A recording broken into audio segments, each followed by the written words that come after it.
Boa tarde a todos, queridos amigos, amigas, irmãos em Cristo, que o Senhor nos abençoe e nos envolva na sua proteção, que assim seja. Amém? Amém, Senhor. Antes de mais nada, não vou adentrar diretamente no tema, eu gostaria já começar com um agradecimento. Agradecer a oportunidade de estar novamente com vocês. Coincidentemente, quando geralmente quando vou fazer uma palestra, eu faço uma divulgação de véspera, um cartazinho e mando para as pessoas conhecidas. E ontem, quando eu fui elaborar o cartazinho para hoje, foi que eu notei que exatamente no dia 25 de agosto de 2017 tinha sido minha última palestra aqui no centro.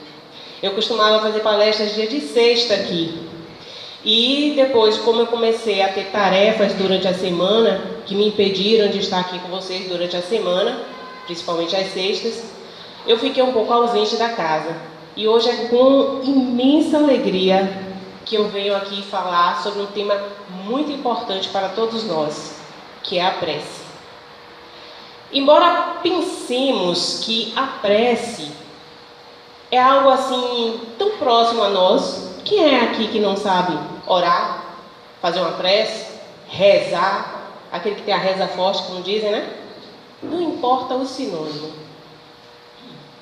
O importante é que a prece, ela nos põe em contato com o Criador. É o contato entre a criatura e o divino. Mas quando nós fazemos prece, geralmente estamos tão atabalhoados, tão preocupados com alguma situação que estamos passando, que nós só focamos no pedir socorro. Então, hoje, a minha tarefa aqui é tentar compartilhar com vocês os conhecimentos pela doutrina espírita a respeito da prece. Para vocês terem ideia da importância desse tema para nós, que somos espíritas e espíritos, que Allan Kardec, o nosso querido codificador, ele inseriu esse tema em praticamente todas as obras dele.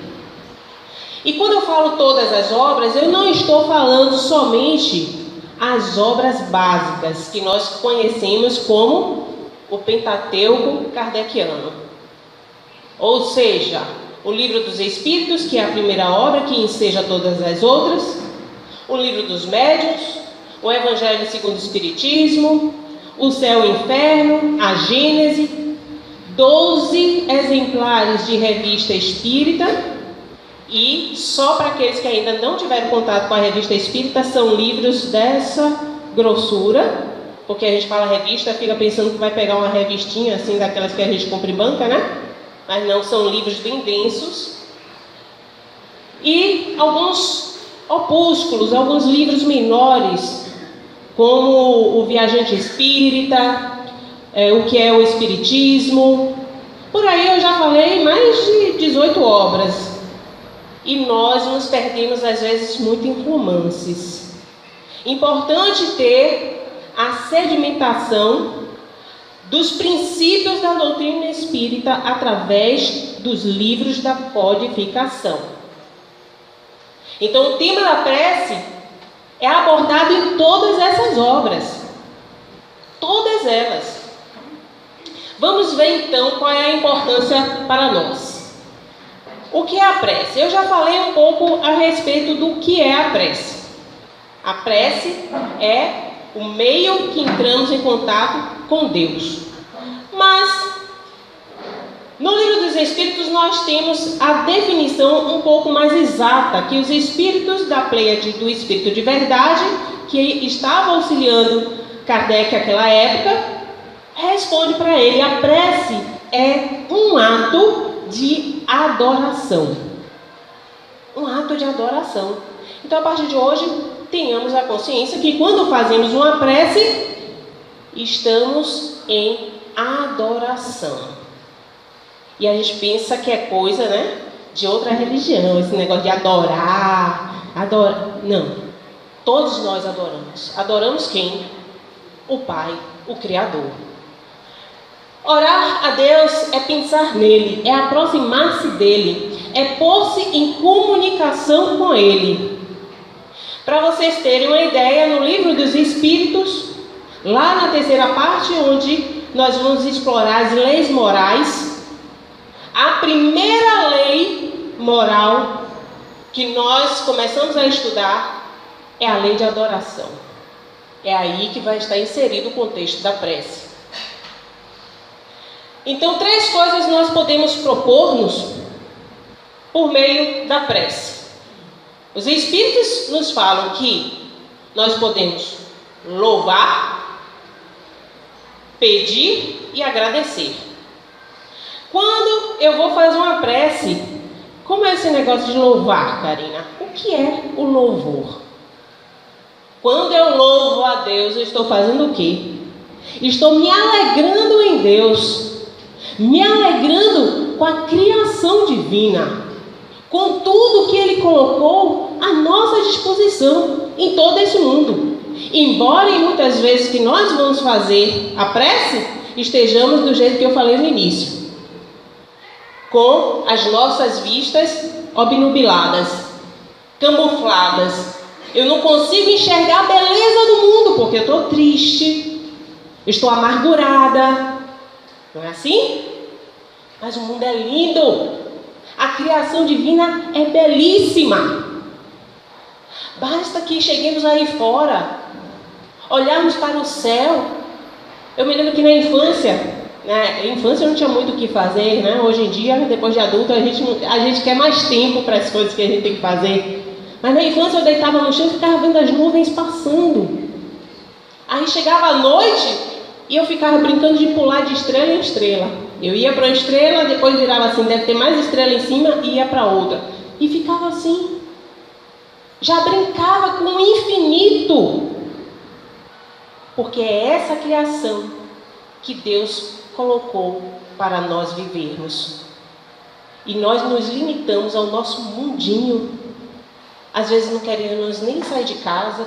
Ou então, se saímos de casa para o estudo, depois para o trabalho, depois volta para casa e fica nessa rotina. E quando sai da rotina, ao invés de contemplar a beleza da criação, eu vou para o shopping, eu vou para o supermercado, eu vou para o dentista, eu vou para onde for necessário. Mas se nós temos o nosso dia a dia, a nossa rotina, e chegamos agoniados em casa, loucos para ou fazer uma refeição, ou tomar um banho, descansar, e o espírito? Cadê a higiene do espírito? Ah, Karina, é porque eu, quando falo de higiene, eu falo de sujeira, né? Sujeira material. Meu corpo está sujo, sim, e seu espírito está como? Seu corpo espiritual. Como é que eu faço uma higiene mental? Como é que eu faço uma higiene espiritual? Pela prece. E será que eu estou dedicando um tempo do meu dia para isso? Principalmente antes de dormir, que é importantíssimo. Tem alguns que eu sei que têm um conhecimento mais aprofundado aqui na doutrina espírita, mas eu sei que algumas pessoas que estão chegando hoje ou começaram a frequentar o centro agora há pouco, eu vou abrir um parênteses. Lembre-se que nós, como espíritos, nós não dormimos. Quem descansa é o corpo, é a matéria, é o corpo orgânico que está cansado, que precisa de descanso. Mas o espírito, ele vive em plena atividade. Então, quando eu durmo, há um afrouxamento do meu corpo espiritual, uma dilatação, que faz com que eu adentre em outra dimensão, sem ser essa dimensão tridimensional que vivenciamos no dia a dia. E quando eu adentro outra dimensão, eu vou para onde o meu pensamento vai me levar. E o que é que eu estou pensando? Aí vai depender. Se eu estou pensando nos meus problemas, com as minhas aflições, as minhas emoções vão me impulsionar para estar em locais com essa vibração.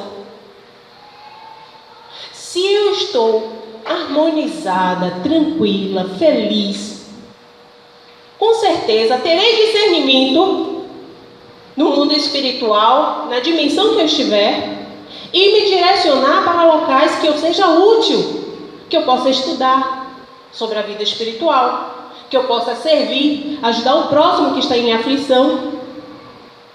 Mas lembramos disso antes de dormir? De fazer uma prece?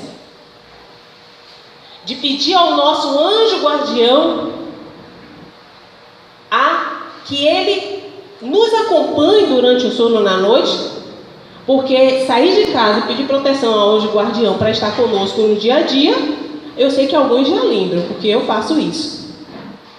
Mas temos que cultivar o hábito de tê-lo conosco de todo o tempo, constantemente. O anjo guardião é tão importante para nós que na codificação os espíritos esclarecem. É um espírito superior a qualquer um de nós. Tanto que ele se responsabiliza pela nossa reencarnação. Vou reencarnar, estou lá no mundo espiritual, vou reencarnar. Aí eu dou para reencarnar, mas não tenho um responsável. Enquanto não tiver alguém que vire assim, olha, estarei lá velando por ela o tempo inteiro. Aí vem, avaliza e vem comigo. E fica me acompanhando. Mas quando é que eu lembro que eu tenho um anjo guardião 24 horas comigo? Na verdade, ele só vai estar conosco 24 horas se eu pensar nele e conectar-me com ele de maneira que ele fique comigo. Porque nós não ficamos com quem esquecemos. E é o grande problema da humanidade.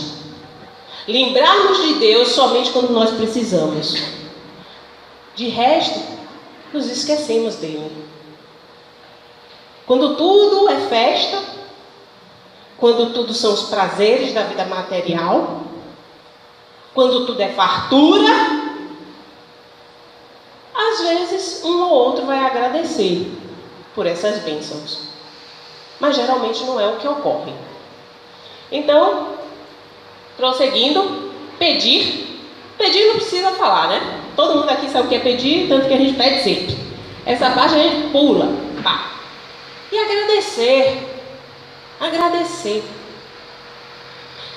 Basta que abramos nossos olhos de manhã, já temos um motivo para agradecer. Porque quantos que vão dormir e não mais acordam? Quantos? Aliás, tem gente até que vira assim, quando desencarnar, quer desencarnar assim, dormindo, né? Então, faça suas preces antes, para também chegar lá do outro lado, já chegar feliz, encontrar as pessoas, né, que vão estar conosco. E agradecer por tudo, gente. Olha, são pequenos detalhes que nós não damos importância.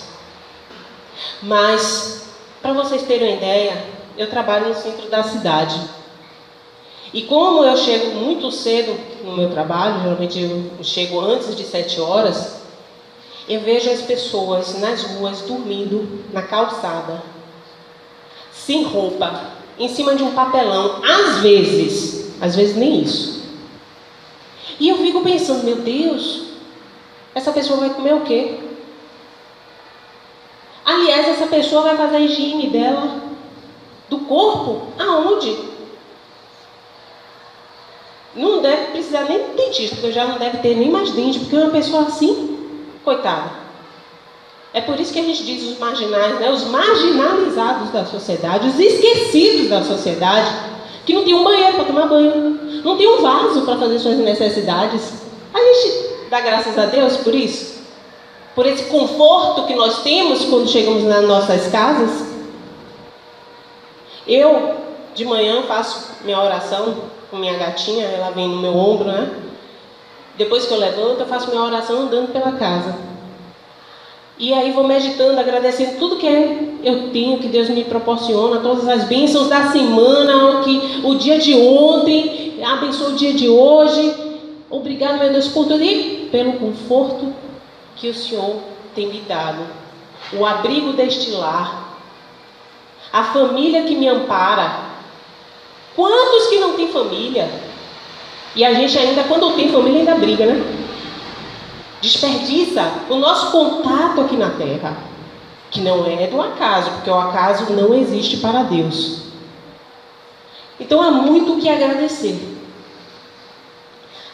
Mas tem aqueles que, como meu pai tem certas resistências e eu treino, a doutrinação já em casa, conversando com ele. Porque tudo meu pai é do contra, meu pai é aquele ateu, filosófico, que quer discutir os pormenores. Para dizer que Deus existe, ele queria que Deus chegasse na frente dele e se apresentasse. Então, tem alguns que falam assim, para que eu vou orar, vou rezar, eu vou fazer prece? Para o Criador, que se Ele existe, como você está dizendo, Karina, já sabe o que eu estou sentindo, o que eu estou precisando. E aí, para quê?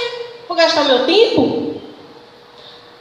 Primeiro, essa pessoa ainda não se conectou com Deus, não sabe a importância de Deus. Segundo, com certeza ainda não é espírita. Porque se fosse espírita, teria lido pelo menos a questão número 1 de O Livro dos Espíritos. Que é Deus?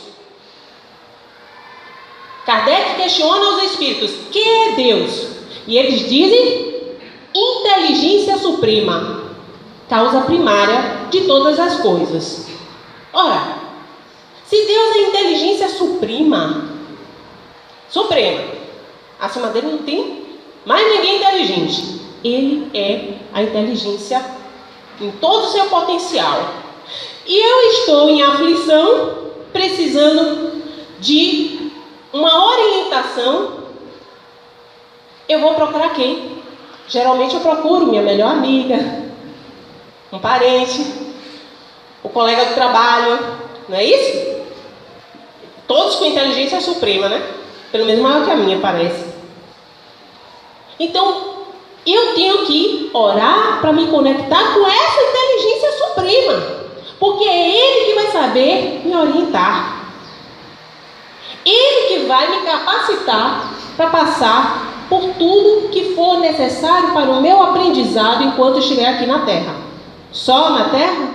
Se eu desencarnar, eu preciso orar? Claro! Se eu desencarno, eu só perco o meu corpo material, mas continuo vivendo e vou passar por milhares de situações. Então, é necessário que se faça também as nossas orações. Eu vou adentrar um pouco mais nesse assunto mais tarde, quando eu abordar alguns casos dos livros de André Luiz. Então, a prece por objeção, nós temos que Deus estabeleceu leis eternas. Aí vem aquele ateu, falando, às quais todos os seres estão submetidos. Nada podemos pedir-lhe e não temos o que agradecer, nenhum favor especial, portanto é inútil orar. Ele diria isso, mas nós, numa análise de cunho filosófico, que cunho filosófico é esse? Eu começo a me questionar, quem sou eu? De onde vim? Para onde vou? Começo a me autoconhecer, me aprofundar sobre mim mesma. Depois, começo a fazer escolhas quando atinge a razão. Ora, gente, o espírito, quando ele é criado por Deus, ele é criado simples e ignorante. Ignorante não quer dizer, no caso, não é burro, nada disso. Não, sem conhecimento. Simples e ignorante. Com o tempo, com as reencarnações, ele vai adquirir o conhecimento necessário para a sua evolução. E é sequencial. Se nós somos criados simples e ignorantes, começamos a nossa evolução utilizando a inteligência mais rudimentar, que é qual? O instinto. Então, o homem primitivo, ele age por instinto. Ele caça para comer, e não para ter o prazer de ter uma boa comida na mesa, um gourmet, nada disso não. Ele foge porque ele está com medo. Ele age o tempo inteiro, se reproduz por instinto. Para vocês verem que ainda tem muitas pessoas primitivas na nossa sociedade, né? Se reproduzindo por instinto até hoje. Então, quando nós atingimos a razão, começamos a tomar decisões, a raciocinar. Se nós estamos raciocinando, fazendo escolhas, livre-arbítrio é isso. E livre-arbítrio é uma lei divina. Deus que nos dá, nos impõe o livre-arbítrio. Eu tenho que fazer minhas escolhas conforme eu paute que isso é o melhor para mim. Se eu tenho que fazer escolhas, eu posso também me equivocar nas minhas escolhas. Aliás, o sofrimento está aí. Quando eu faço as piores escolhas, as escolhas erradas, quando eu infrinjo a lei divina e não a cumpro, pelo contrário. E nada melhor do que orarmos para fazer as melhores escolhas, para ter a influência que nos oriente, nos capacite a fazermos as melhores escolhas. E o método científico que nós podemos argumentar com essa pessoa que não acredita em nada, a observação permite constatar a sua eficácia, a eficácia da prece e o seu modo de ação. Quem que faz uma prece e não se beneficia? Eu não conheço ninguém. Todos nós nos beneficiamos com a prece. Até aquela prece desconcentrada, sem jeito, mas a pessoa já está tentando, já está modificando sua forma de pensar. Já é uma evolução. Mas os benefícios da prece são estudados, inclusive, pela própria ciência. Nós temos instituições no Brasil, como universidades, que estudam a repercussão da prece no indivíduo, principalmente em doentes terminais. Como que a prece modifica todo o campo fluídico, vibratório daquela pessoa, tornando-a mais otimista, tornando-a mais forte para enfrentar a doença que ela está passando naquele momento. Então nós temos pesquisas na USP, na Unicamp, na Universidade Federal do Rio de Janeiro, todas já cientificamente comprovando a validade da prece. Também, essa eficácia nós vamos encontrar na Revista Espírita, clareada por Allan Kardec, quando ele fala sobre as considerações sobre a prece no Espiritismo. Ele diz que, além da ação puramente moral, o Espiritismo nos mostra na prece um efeito de certo modo material, resultante da transmissão fluídica. Em certas moléstias, sua eficácia é constatada pela experiência, como demonstrado pela teoria. Rejeitar a prece é, pois, privar-se de poderoso auxiliar para alívio dos males corporais. E eu sublinhei ali certas. Por quê? Nós estamos falando de uma eficácia relativa. Ah, Karen, você acabou de dizer que todo mundo que faz prece se beneficia? Sim. Mas quantas pessoas nós conhecemos que estão doentes, fazem prece e não se curam? Várias. Às vezes até melhora, mas muitas também não se curam. Por quê? Por N motivos. Às vezes é uma prova que aquela pessoa tem que enfrentar. Tem, inclusive, determinadas situações que nós planejamos antes de reencarnar. Ainda tem isso. Então essa eficácia é relativa. Por quê? Nem todos conseguem se curar através da prece, por causa dessas situações que eu falei. E ele prossegue dizendo: a prece é, pois, uma necessidade universal. Todos nós precisamos da prece.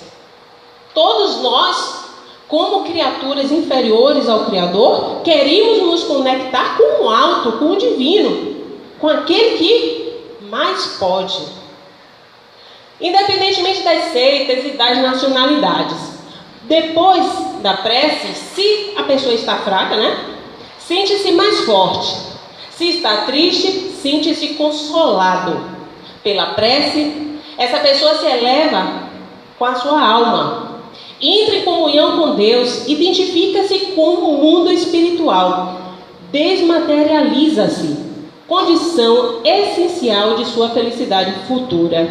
Esse desmaterializa-se não é que eu simplesmente, meu corpo fluídico, carinha sumiu aqui, não. É desapega-se da matéria. Se eu sou um ser materializado, isso quer dizer que eu sou apegada à matéria. Se eu sou desmaterializada, é porque eu estou desapegada da matéria. Então, sem a prece, seus pensamentos permanecem na terra, ligam-se cada vez mais e mais às coisas materiais. Daí um atraso no seu adiantamento. Então, aquele que cultua o hábito da prece consegue evoluir mais rápido. Isso fica um pouco bem óbvio, né? A gente entender. Porque se eu faço prece e estou em contato com Deus, diretamente dele não, mas através de seus prepostos. Porque Deus não precisa estar atuando conosco diretamente. Ele atua em nós através da criação. Quantas situações que estamos passando, que a gente faz prece, que é uma resolução, e aí vem alguém e nos ajuda, como instrumento divino.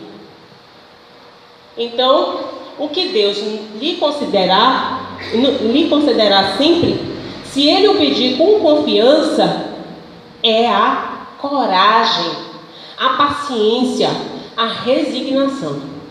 Também Ele considerará os meios de se tirar por si mesmo das dificuldades, porque nós queremos que aconteça uma mágica, o que antes poderíamos chamar de milagre. Acontece um milagre. Mediante, então, ideias que farão lhe surgirem os bons espíritos, deixando-lhe dessa forma o mérito da ação. Então a pessoa vai agir por si. Lembra do livre-arbítrio? Vai fazer escolhas melhores. Ele assiste os que se ajudam a si mesmos de conformidade com esta máxima. Ajuda-te que o céu te ajudará. Então, para que nós consigamos ser ajudados, precisamos fazer a nossa parte. E que parte é essa? Aí todo mundo quer, né, que os outros façam por nós. Eu me lembro que quando eu comecei a frequentar centro espírita e minhas amigas não eram espíritas nem nada, ela ficava, quando chegar lá, ore por mim, viu? Tudo era ore por mim. Eu já tinha uma lista enorme de gente que eu conhecia. Aí algumas começaram a ir para o centro comigo, algumas também entraram no espiritismo, outras não. Mas até aquelas que começaram a frequentar centro, você vai hoje, Quando chegar lá, ore por mim, viu? Ou então me ligava, estou passando por uma situação assim, assado. Por favor, não esqueça, não, ore por mim. Aí eu ficava pensando, será que essas pessoas estão orando por si mesmas? Porque às vezes não chega um pedido de oração. Então assim, fulano está passando por uma dificuldade, fulano foi internado, ore por ele. Aí eu penso logo, será que essa pessoa está orando por alguém que ela me passou? Então eu faço a minha parte. Mas eu me questiono. Porque uma amiga muito íntima minha vivia pedindo oração, ela já tinha ido para o centro comigo. Inclusive ela frequentava igreja na época que a gente era católica, juntas. E virava para mim sempre, não esqueça de chegar lá, faça uma oração por mim, viu? Hoje antes de você dormir, quando você orar, lembre de mim. Era assim direto, e teve um dia que eu virei assim, hoje eu não vou fazer isso não vou mesmo. Que é isso? Está negando a oração para mim? Cadê a caridade? Cadê a vergonha? Você não sabe fazer oração? E a questão não é só saber. Você não tem interesse em você mesmo entrar em contato com Deus? Os outros têm que fazer por você. Por quê? Se você ainda estivesse impedida de fazer, alguém que está hospitalizado numa UTI, que não está se comunicando conosco, a gente não sabe o que está se passando na cabeça daquela pessoa, e aí sim a gente se empenha, faz todas as orações possíveis, mas a pessoa saudável, passando por determinadas situações materiais, querido, que nós resolvamos. estejamos em contato com Deus para ela. Não. Faça por você. Faça a sua parte. Então, não assiste, porém, os que tudo esperam de um socorro estranho, sem fazer uso das faculdades que possui. Entretanto, as mais das vezes, o que o homem quer é ser socorrido por milagre, sem despender o mínimo esforço. Olha, não se preocupem não, os textos são rápidos, grandes, mas rápidos. A qualidade da prece. Porque, como eu disse no início, o tema parece tão familiar, mas a gente tem que se questionar. Eu tenho feito prece constantemente? Já adquiri o hábito da prece? Estou fazendo corretamente? Para que serve a prece? Esses questionamentos é que estamos nos aprofundando hoje. Na qualidade da prece, quando orardes, diz Jesus, não vos ponhais em evidência, antes orai em secreto. Aí eu já vi muita gente dizendo assim, por que não pode orar no meio dos outros se Jesus disse, onde tiver dois, ou mais pessoas, eu aí estarei. Gente, é por isso que a gente tem que estudar, tem que abrir a nossa cabeça para interpretarmos de forma mais adequada os textos. Quando fala orar em secreto, o que é secreto em nós? O nosso mais íntimo. Às vezes nem nós queremos nos enxergar, não é isso? Então é isso que ele está falando. Ore com a sua essência, com o mais secreto que há dentro de você. Não afeteis orar muito, orações repetidas, pois não é pela multiplicidade das palavras que sereis escutados, mas pela sinceridade delas. Aí às vezes eu vou em determinados lugares e vejo as pessoas fazendo uma oração tão linda, e eu fico pensando, será que isso está saindo do coração? Porque isso que é importante. É a espontaneidade. Sabe aquela coisa que quando a gente está com problema, a gente tem dificuldade em orar, mas se você pensar assim, sentei na minha cama, Deus está aqui do meu lado, a gente pode pegar até um travesseiro e fazer de conta que é alguém, e começa a contar seus problemas. É essa intimidade que a gente tem que criar com o mais alto. É essa intimidade. E não achar que tudo está distante de nós. Não, nós estamos distantes de tudo.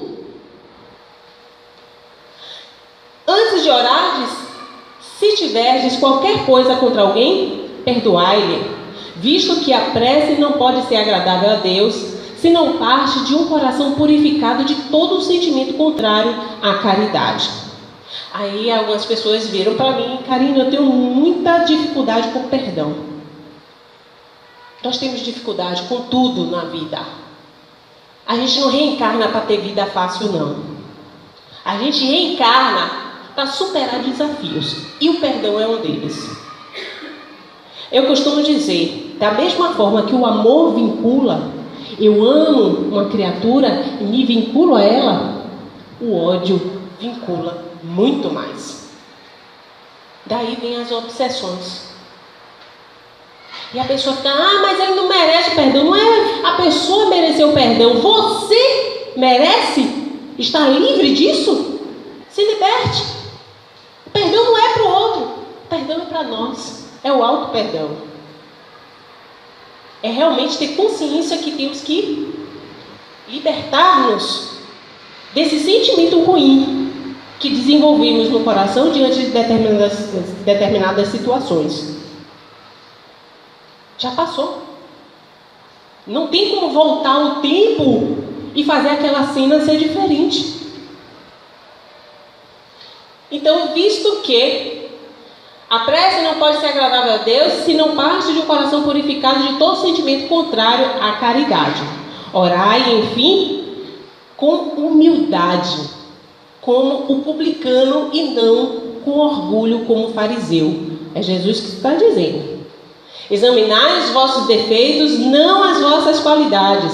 E se vos comparardes aos outros, procurai o que há em vós de mal. A gente não procura nada que há de ruim em nós. Mas ver os defeitos alheios, basta que a pessoa passe na nossa frente. Aí a gente consegue ver todos os defeitos, não só físicos, como mentais, intelectuais. Mas aqui, para esclarecer essa passagem que nós temos em Lucas, no capítulo 11 do Evangelho da Bíblia, capítulo 11 de Lucas, quando Jesus conta essa parábola, ele está esclarecendo para os discípulos dele a importância da prece. E ele diz: olha, quando nós orarmos, temos que orar de coração, com sinceridade. Não vá fazer que nem o fariseu e o publicano, que foram ao templo fazer suas orações. E o fariseu começou a olhar para cima: Senhor, tu sabes, Senhor, que eu não sou um ladrão, que eu não sou um adúltero, eu pratico a caridade, eu faço doações. Ó Senhor, eu não sou como esse publicano. E o publicano não tinha nem coragem de olhar para cima. Tamanha vergonha dos seus equívocos, só com a mão no coração dizia: Senhor, tem misericórdia de mim. E Jesus disse: esse voltou para casa justificado. Aí a gente gosta às vezes de gritar para o mundo que agora estamos fazendo bem. E para um espírito mais evoluído, a gente olha e vê essa infantilidade pensando assim: está fazendo mais do que sua obrigação. Aliás, eu quando era pequena, meus pais falavam isso e eu ficava, né? Não, você tem que estudar. Aí eu tirava um 10, eu tirei 10, não é mais que sua obrigação. E é por aí. Então, já caminhando para o fim, quando o Santo Agostinho, lá no Evangelho segundo o Espiritismo, capítulo 27, pedi e obtereis, é um capítulo que antecede o último capítulo do Evangelho, que é o 28, que é cheio de preces. Então, o espírita, ele não tem desculpa para dizer que eu não sei orar. Pega o último capítulo do Evangelho segundo o Espiritismo, que tem prece para tudo. Para tudo. E a oração é algo assim tão democrático, que nós podemos orar para quem quisermos, para qualquer pessoa, pedir ajuda do alto. Aliás, eu gostaria de esclarecer que quando fazemos uma prece, sempre estamos nos conectando com um espírito melhor que nós, com um espírito superior. Aí você pergunta: sim, e se for um espírito inferior? Não é prece. É obsessão.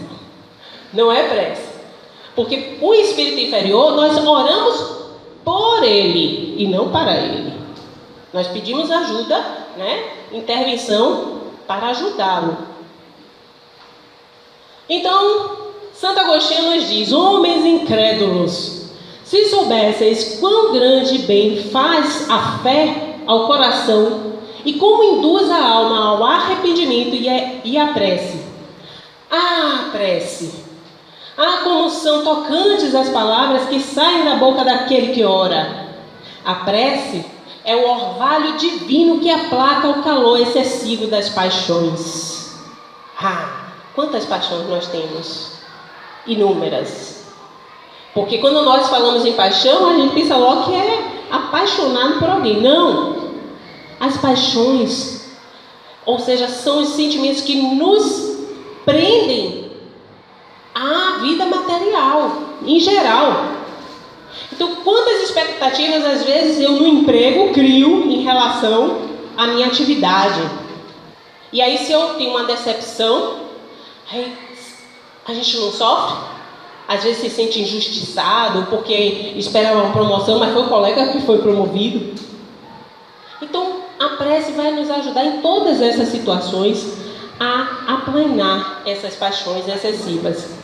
Filha primogênita da fé, ela nos encaminha para a senda que conduz a Deus. No recolhimento e na solidão, estais com Deus. Para vós já não há mistérios, eles se vos desvendam. Apóstolos do pensamento é para vós a vida. Vossa alma se desprende da matéria e rola por esses mundos infinitos e etéreos, que os pobres humanos desconhecem. Se nós constantemente estamos jornadeando por aí, então temos que vigiar e orar. E aí, dentro dos casos que eu falei que ia trazer, das obras de André Luiz, se nós pegarmos todos os exemplares que constituem a vida no mundo espiritual, a começar desde o nosso lar, sempre tem um capítulo que se refere à prece. Mas, para não me alongar muito dentro do tempo, eu destaquei pelo menos 2 livros, 2 obras que eu acho importante, que são os Mensageiros e também nos Domínios da Mediunidade.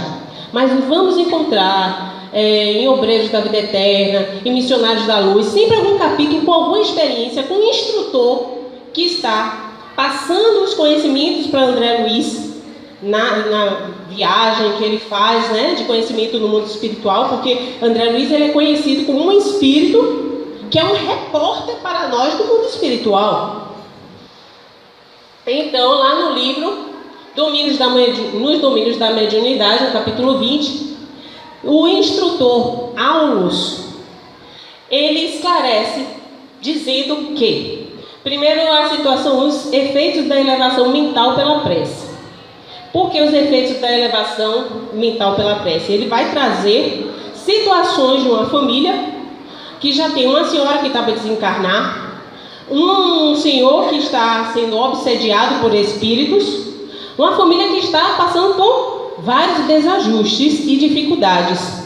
E ele fala, Anésia, a senhora que é dessa casa, pela prece não conseguiu modificar os fatos em si, porque a prece ela não vai modificar a situação, vai nos dar condições para trabalharmos a situação. A situação vai mudar ou não, dependendo de nós. Então a Anésia, pela prece, não conseguiu modificar os fatos em si, mas logrou modificar a si mesma. Mudou a sua forma de ver. E as experiências que nós enfrentamos de sofrimento é exatamente isso. É para nos amadurecer, nos fortalecer. Quantas situações já passamos que achamos que era o fim do mundo e hoje estamos aqui, fortalecidos, mas alertas para não cairmos mais em equívocos daquele tipo. Então as dificuldades presentes não se alteraram. Jovino continua em perigo, sendo perseguido por obsessores. A casa prossegue ameaçada em seus alicerces morais. A velhinha doente aproxima-se da morte. Entretanto, nossa irmã Anésia recolheu expressivo coeficiente de energias para aceitar as provações que lhe cabem, vencendo-as com paciência e valor. E um espírito transformado naturalmente transforma as situações. Não é bom ter um instrutor? Aqui é no mundo espiritual, mas nós podemos aprender no dia a dia com os espíritos que convivem conosco. Ou vocês acham que só tem espírito aqui no Centro Espírita, em reunião mediúnica? A gente vai para casa e pensa, hoje muita gente vai chegar em casa, vai olhar para os lados e vai dizer, será que tem espírito aqui? Tem espírito desde a hora que você saiu, te acompanhando até em casa.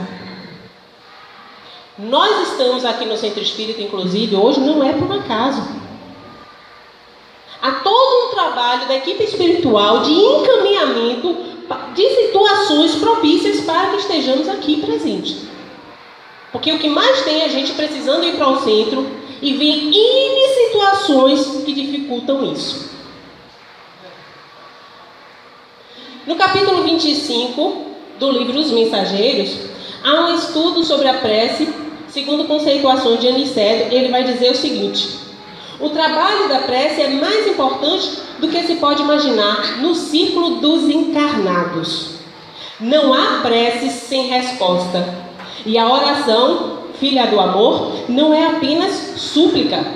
É comunhão entre o Criador e a criatura, constituindo assim o mais poderoso influxo magnético que conhecemos. Então a prece ela nos conecta magneticamente com espíritos superiores. Acresce notar, porém, já que comentamos o assunto, que a rogativa maléfica conta igualmente com enorme potencial de influenciação. Sim. Aqui eu destaquei de amarelo. Porque da mesma forma que eu tenho essa conexão magnética com o alto, a depender dos meus pensamentos, se os meus pensamentos forem ruins, eu vou me conectar também com espíritos inferiores. Então nós estaremos em contato com aqueles que o nosso bem-estar emocional nos proporcionar. Toda vez que o espírito se coloca nessa atitude mental, estabelece um laço de correspondência entre ele e o além. E no além, quem é que está no além? Quem é que aqui vai desencarnar e vai para o além? Tem alguém? Hein? Ninguém vai ficar todo mundo aqui preso na terra, né? Tudo agoniado, né? Então, todos nós vamos estar de alguma forma no além, porque até os espíritos que estão aqui conosco estão no além, estão em outra dimensão. Essa conexão, para vocês terem uma ideia, não há uma simpatia entre pessoas. Aqui vocês têm grupos de amigos, vocês têm os familiares, vocês têm as pessoas que vocês gostam de andar. Assim também é o mundo espiritual. Nós vamos estar conectados com aqueles que estão na mesma vibração que nós. Então, se a oração traduz atividade no bem divino, venha de onde vier, encaminhar-se-á para o além em sentido vertical, buscando as bênçãos da vida superior, cumprindo-nos advertir que os maus respondem aos maus nos planos inferiores, entrelaçando-se mentalmente uns com os outros. E terminando já essa obra, não vive Deus ao sabor de nossos caprichos pessoais. Nunca poderia vir em pessoa enxugar o pranto do necessitado que chora. Lembra que eu falei que Deus age conosco através da sua obra, das criaturas. Em consequência, aliás, do ouvido das divinas leis. Compete ao necessitado caminhar ao reencontro dele. Então, quando nós oramos, a questão não é achar que Deus está vindo nos socorrer, não. Na verdade, a oração está fazendo com que nós caminhemos para Ele. Todos os nossos desejos e impulsos razoáveis são atendidos pelas bênçãos paternais do Eterno. Tudo que nós pedimos, nós somos atendidos. Peraí, só se for nas suas preces, carinha, porque eu rezo e nada me acontece. Será que é para acontecer? Então, não temos ainda a maturidade para entender a vontade divina. Lembra que mais tarde, a gente vai encerrar aqui com o Pai Nosso, Jesus fala que seja feita a tua vontade, Pai, e não a minha. Ele fala isso antes de ser crucificado. Aliás, durante vários momentos nos evangelhos, a vontade é do Pai. Ainda que nos demoremos nas lágrimas e nas aflições, jamais permanecemos no desamparo, então nunca estamos sós. Apenas devemos salientar que as respostas de Deus vão sendo maiores e mais diretas à medida que se intensifique o nosso merecimento, competindo-nos reconhecer que, para semelhantes respostas, são utilizados todos quantos trazem consigo a luz da bondade, ou já possuem mérito e confiança para auxiliar em nome de Deus. Esse livro eu só vou chamar a atenção o seguinte: Os Mensageiros, no capítulo 37, o mentor fala a respeito de defesas magnéticas contra os seres vagabundos do plano espiritual. É assim que está lá escrito, não inventei não. E o que ele chama a atenção é que nunca poderemos enumerar todos os benefícios da oração. Eles estão, o grupo espiritual, estão aqui na Terra, se dirigindo a uma casa, uma família, que tem o costume de fazer evangelho no lar. E quando eles estão se aproximando da casa, percebem a movimentação de espíritos, e André Luiz, vai chover. a tempestade se aproximando e vê que os espíritos estão mais agitados. Pergunta ao mentor, o que é que está acontecendo? O mentor diz, esses espíritos ainda estão tão presos à matéria que ainda percebem o mundo como se encarnados estivessem. Então, agora que vai chover, que vai chegar uma tempestade, eles precisam se abrigar. Geralmente eles procuram bares, casas noturnas que estão abertas, mas também casas que estão abertas assim ao léu. Vieram para cá conseguir abrigo. Só que ao chegar, a vibração da casa não permite que eles adentrem. Aí André Luiz, outra coisa que ele pergunta, mas como? Por quê? Aí o instrutor fala que nessa casa há o hábito de praticar o evangelho no lar. E a importância disso, nunca poderíamos enumerar todos os benefícios da oração. Toda vez que se ora no lar, prepara-se a melhoria do ambiente doméstico. Cada prece do coração constitui emissão eletromagnética de relativo poder. Por isso mesmo, o culto familiar do Evangelho não é tão um só curso de iluminação interior, mas também processo avançado de defesa exterior. Mas pelas claridades espirituais que acende em torno, faz uma proteção fluídica no nosso lar. O homem que ora traz consigo inalienável couraça, proteção. O lar que cultiva a prece transforma-se em fortaleza. Compreenderam? Espero que sim. Então as entidades da sombra experimentam choques de vulto em contato com as vibrações luminosas deste santuário doméstico. E é por isso que se mantém à distância, procurando outros rumos, falando desses espíritos que estavam querendo se abrigar.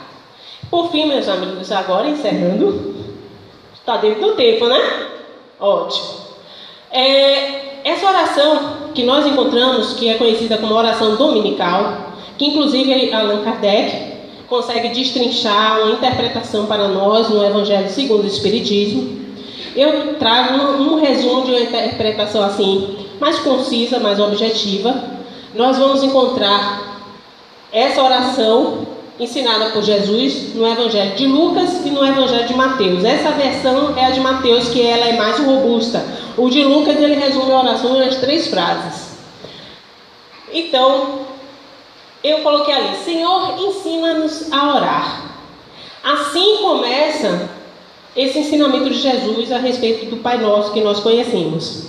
Mas temos também na obra Boa Nova, pelo Espírito Humberto de Campos, psicografia de Chico Xavier, assim como as obras de André Luiz, nós temos capítulo 18 e 19, também Jesus falando a respeito do Pai Nosso, aliás, falando a importância da prece, esclarecendo quem aborda ele esse assunto é até Simão Pedro. Simão Pedro vira assim: mestre, vem cá, por que Deus não está ouvindo minhas rogativas? Parece que ele não me atende. Aí Jesus começa a explicar para ele. Ele, mas, por exemplo, Joana de Cusa é cheia de servas. Minha esposa, Senhor, está lidando com a horta. E Jesus, tudo tem um ensinamento, né? Fala, Pedro, enquanto que Joana está educando as servas, a sua esposa, ela está lidando com as plantas do Senhor. Então, tudo de uma forma sempre poética, mostrando a importância em tudo que existe no mundo. O acaso não existe para Deus. E também, na obra de Neio Lúcio, Jesus no Lar, nós vamos encontrar ele falando a respeito do Pai Nosso, falando a respeito da oração, de uma forma também muito bela. Então, assim, depois, né? Assim, pois, é que é a vez de orar. Isso é Jesus nos falando. Pai nosso que estás nos céus, santificado seja o teu nome. E é engraçado, porque eu vejo muita gente falando: Pai nosso que estás nos céus, santificado seja o vosso nome. Aí fica parecendo que são vários deuses, né? Deus é um só. E a versão que nós temos nos evangelhos é teu. Até porque nós começamos, Pai nosso que estás no céu, santificado seja o teu nome. Em alguns momentos tem hora que eu vejo gente falando teu, tem hora que eu vejo gente misturando com voto, e eu viro, o português aí vai para o espaço. Então, quando Jesus fala, logo, Pai nosso que estás nos céus, santificado seja o teu nome, ele está querendo dizer que não há nada superior a Deus. Quando fala nos céus, ele está na criação, está em tudo. Santificado é o teu nome porque não há nada mais importante que ele. Venha a nós o teu reino. Que reino é esse? Não vamos pensar como os fariseus da época que Jesus estava com nós, quando ele estava encarnado. O teu reino de misericórdia, de bondade, de justiça. Aonde? No coração dos homens. Aí que é o reino de Deus, no coração de cada um de nós. Seja feita a tua vontade, assim na terra como no céu. A vontade do Pai acima de tudo. O pão nosso de cada dia dá-nos hoje. Que pão é esse? O pão espiritual, o alimento das almas, para o nosso crescimento e evolução. Perdoa-nos as nossas dívidas, assim como perdoamos aos nossos devedores. Porque isso remete a perdoa o teu companheiro enquanto está a caminho ao Pai. E não nos deixes cair em tentação. Não, o que é tentação? Uma vez um menino perguntou, ele falou, tia, é um buraco bem grande, né? Tentação. Eu, por quê? Eu vou cair no buraco, né? Não deixemos cair em erro novamente. Que nós aprendamos a lição que está sendo dada. Mas livra-nos do mal. Amém. Que assim seja. Aí às vezes por isso que eu falo amém e as pessoas estranham. Porque se perdoardes aos homens seus pecados, também vosso Pai Celestial vos perdoará vossos delitos. Mas se não perdoardes aos homens, tampouco vosso Pai vos perdoará os vossos pecados. Quando Jesus fala isso, ele está nos remetendo à lei divina. Porque Deus age com sua justiça para com suas criaturas através da sua lei, a lei divina. Fica hoje esse esclarecimento para todos nós, inclusive para mim, porque, como eu falei, é uma forma de compartilhar. Que Deus abençoe a todos vocês, muita paz, muita luz e o meu agradecimento por estar aqui novamente depois de um ano.